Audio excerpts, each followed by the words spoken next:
I'm going to take a look at the test that student 1 did. If I nip over to Microsoft Home, we've got another one called Forms. If I click on Forms, I can find the test that I set. Now I'll go through Forms at some later date for you all. Here we go, and I think the test that we did was wireless and wireless networks. So if I click on that one, now what I get is all the responses from the students, and if I take a look at student 1, so I've got all of the questions and the answers there. If I click over on responses, I can have some nice little charts telling me how many people got it right and who got it wrong, what the correct answer was, and I can click on more details and find out who did what and who didn't do what.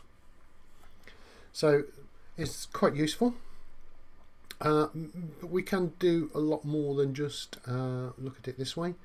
If we go to review answers, if I go and find student 1, there we go, I can now have a look at what student 1 did.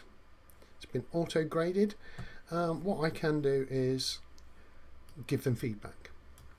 So if I click on the little speech bubble, I can enter some feedback here. What is which of these are characteristics of a LAN?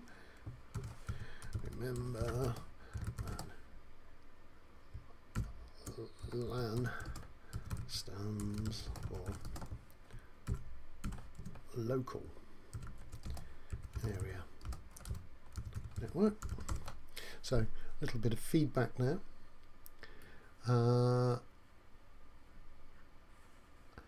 Now that feedback is not automatically sent to the student. We can take a look at each question as they are.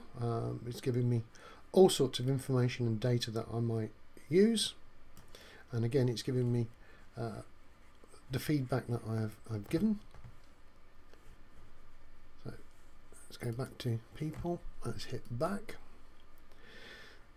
Now when you've got all of your items in, all you need to do is click on post scores, and that will send the feedback back to the student along with their own particular scores, anything that you've said, but it won't happen until you press post scores. So it might be a good idea to wait till you've got all of the responses in before you do it. For further analysis, we can open it up in Excel with a little bit of manipulation. You can get some nice data out of that and use that in any way that you want. So that is roughly the responses from Forms that you've seen for student 1 and how useful it can be. And that's it for the time being. Thank you.